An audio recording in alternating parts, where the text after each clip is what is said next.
When you're ready, you can do your best 30-second warm-up.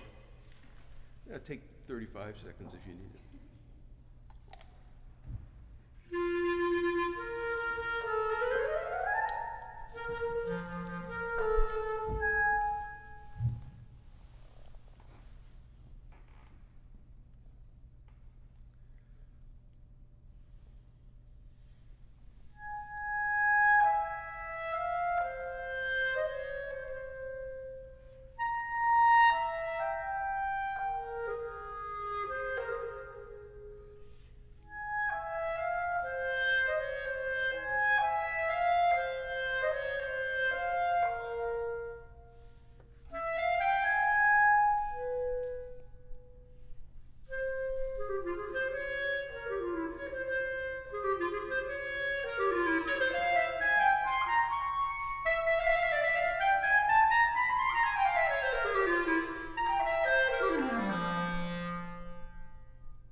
Great. We'll stop there for now, okay? Beautiful playing. Really lovely. So what edition are you playing from?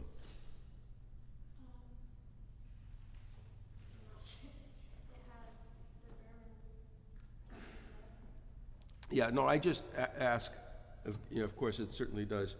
There are so many different editions of the piece, and this has the Berman cadenza, which we just heard, and it has most of Berman's ornamentation, and it's Karl Berman, the son of Heinrich, for whom the piece was written, who took virtuosity to even the next level and was always embellishing. And when I perform these Weber pieces, like to pick and choose which of Behrman's ornaments and cadenzas and so forth that I use, and maybe just dispense with some of them and maybe add some of my own, and I encourage you to do that.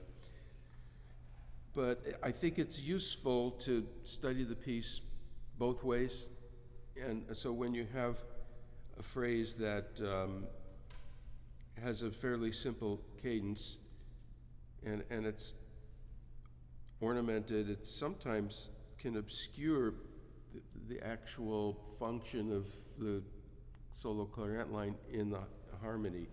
For instance, the second phrase,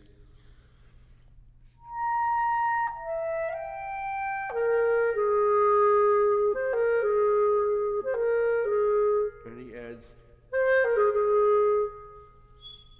and my take on this is that you get distracted by the which is very beautiful, but you have to make extra care to make sure you still resolve to the downbeat of the next bar. And in the original version, it's just a simple grace note, or if you play it on the beat.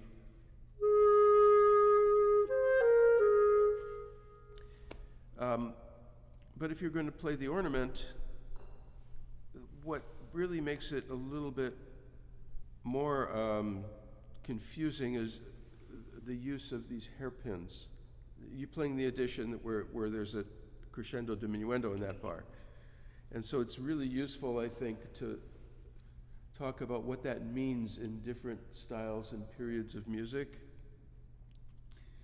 Because already in the 19th century, there are lots more instructions than in the even 20 years ago 20 years earlier in Mozart,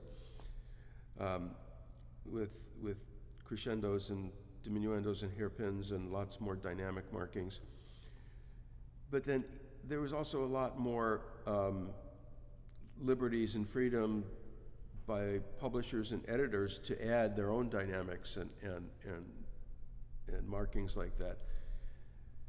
But I think it's even things that came directly from the composer, you have to look at the context. And in the 19th century already, the crescendo diminuendo classic hairpin is not literally always a crescendo to the most open point in the diminuendo, but I think it's an expressive mark. And you see this in Weber, and you certainly see it in Schubert and Mendelssohn and Brahms and Schumann. And there is such obvious proofs to this, such as the seeing a piano part in Schumann where it's a chord of a whole note and there's a crescendo diminuendo. Unless you have an electronic instrument or a harmonium with pedals, you can't play a chord and make a crescendo to the middle of the bar and a diminuendo.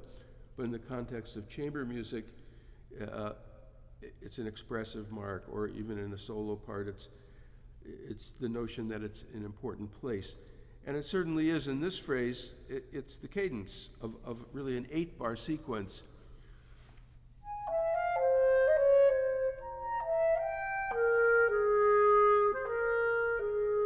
Over the entire phrase.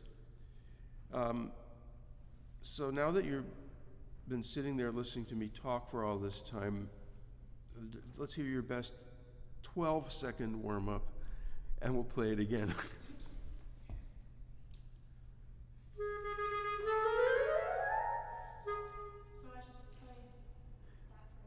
I want you to start at the beginning, and what I'd like to hear, similar to what we were doing with Harrison,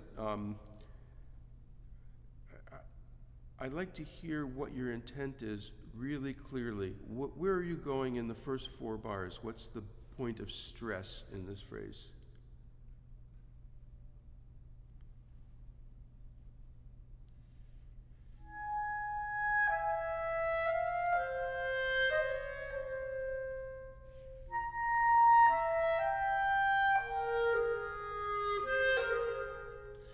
Okay, so, you play so beautifully, and the legato is very good, but what I think you could think more about, and again, I like to make the analogy with a bow arm, is how much pressure and intensity you're making with the sound relative to where you are in the phrase.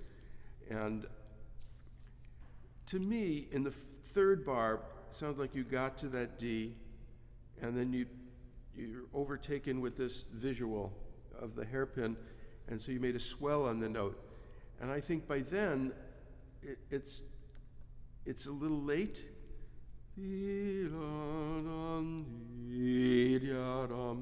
Rather than just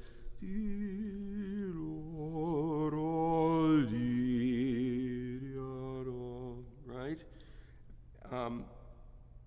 And you have to do that with the wind.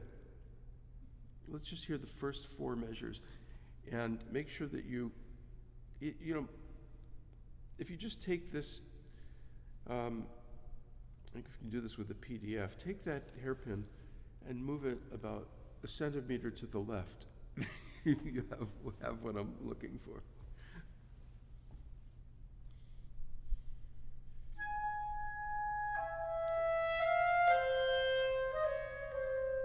Okay, now you can do it a little bit more subtly. It doesn't have to be with an enormous volume increase, but just the direction.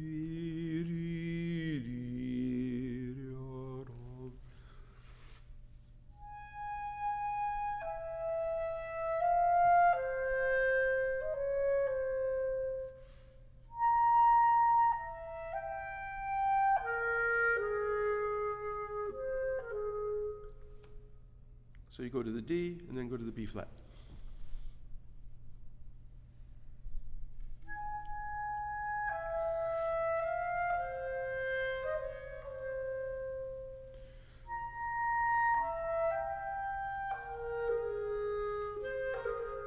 That's much better. And then, of course, we have the pesky registers of the clarinet. Just as you're getting to the most intense part of this 8-bar phrase, he goes into the weakest part of the acoustic of the instrument. So you need to compensate with the wind. You need to have your best fancy fingering for the B flat. What fingering are you using for the B flat?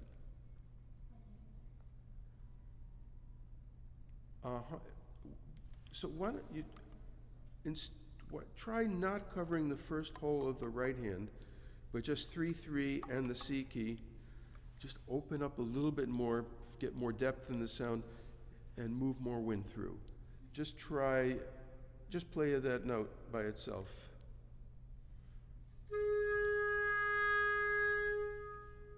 I can't see your hands. Yeah, what happens if you get a little further down towards the fulcrum and do that? Yeah, so is that in tune? Is it going a little flat? So that's another reason, don't put the first finger of the right hand down, get further down here, and then maybe help with the position of your throat being more of the vowel sound.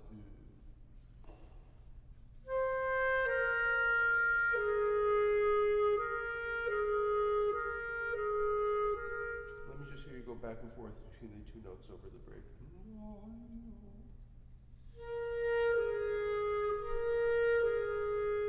Oh, that's pretty good. If you try to do that and play that fifth bar, okay?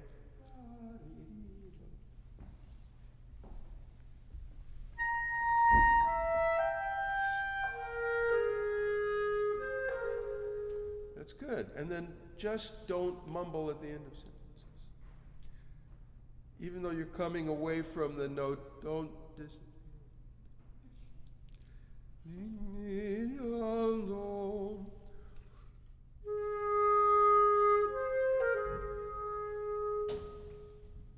Okay, first 8 bars again. Remember to take a big breath. That's the single most important thing we can do.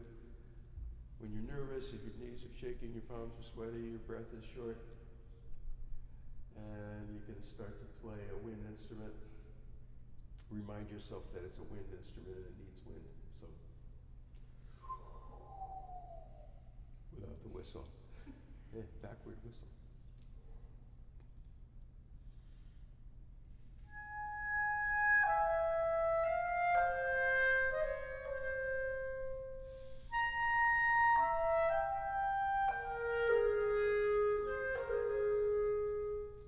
Good. Let's go on.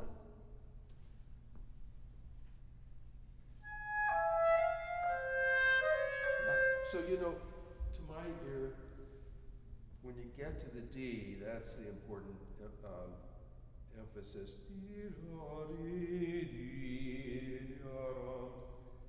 So it sounds like you almost thought that, but then after you got to it, you thought maybe it wasn't enough, so you swelled them. Then prepare for it so you don't have to do that.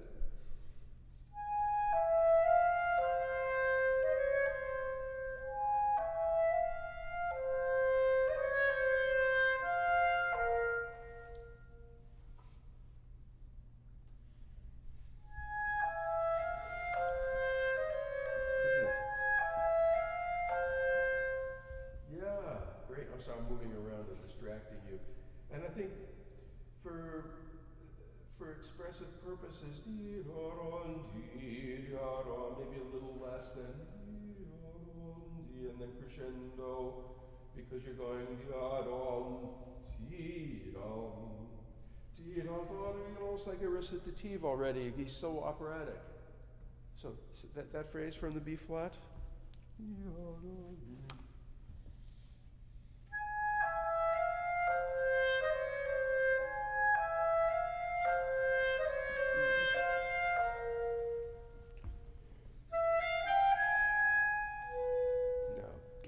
Breath.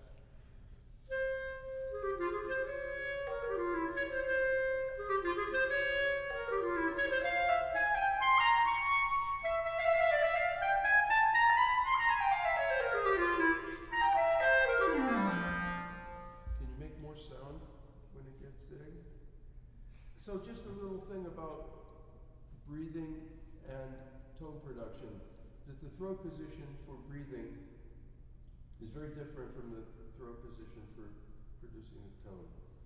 When you're taking air in, just as O as you can get as much as you can, and then we practice doing that very quickly, filling up and then repositioning to the U.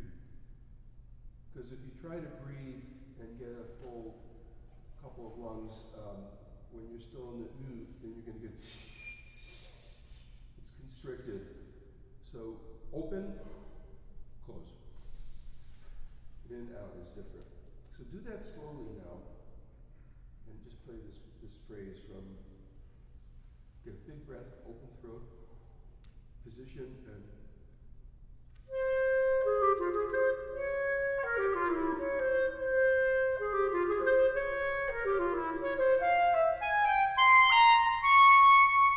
you should have plenty left to spare.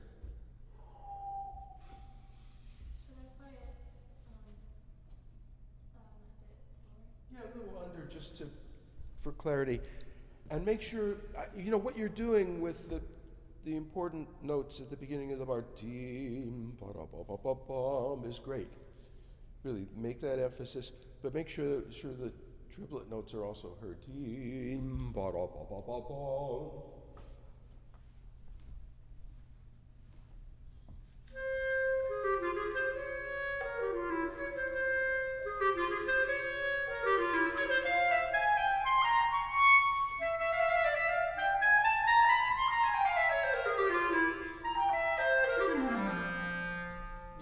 Take that version. Good. Before I let you go, I just want to do an experiment with you. You know, these lusingando con espressione, with the triplets, right? And you're breathing, you know, 3 or 4 times during that sequence. I think you have greater capacity for that. You don't really need to do so many breaths that throw the rhythm off. And the the key to that is, of course, getting a big breath like we did before, also knowing what your capacity is and finding a way to get that much air in before that. So just for capacity, do this little experiment that I like to do, sometimes even when I'm warming up. Breathe incrementally. Inhale without exhaling 10 times. It sounds weird, right? And we're not going to do it over and over again because you can get dizzy. But if you go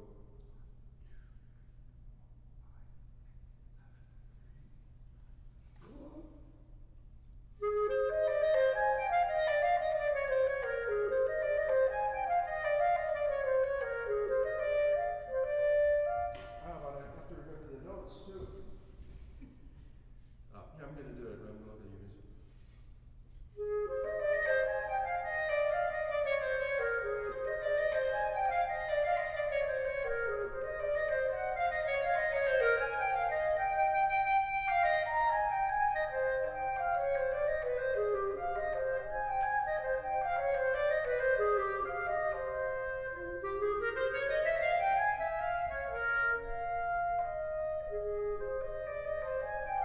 You can find capacity you didn't know you had. And I know you've been playing before that, so the trick is to really find the places to breathe. And you can get at least 2 big breaths incrementally that make total sense with the phrase.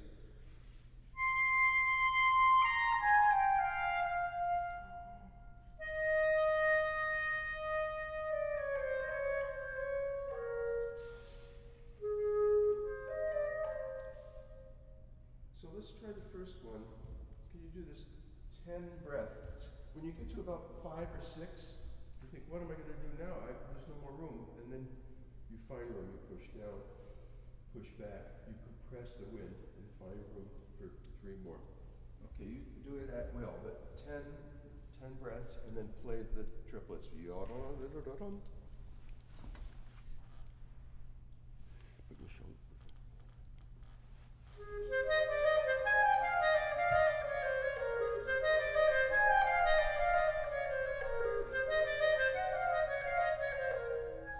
Okay, so this is your first time. And then efficiency is vastly improved by getting more sound with less air. Focusing the airstream, more of that you're using less air, it's moving faster because it's going through a smaller opening, but you're not getting a constricted sound because you're down on the fulcrum of the reed. The reed's vibrating like crazy and you're making it vibrate with more of a laser than a flow, a flood, right?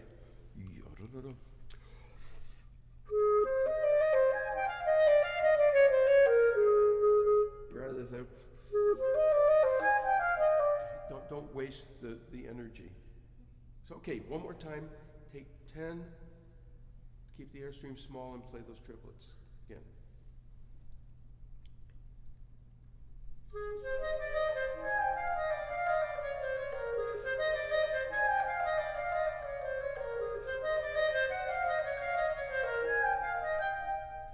Okay, well you got a little further, right? I think. Yeah.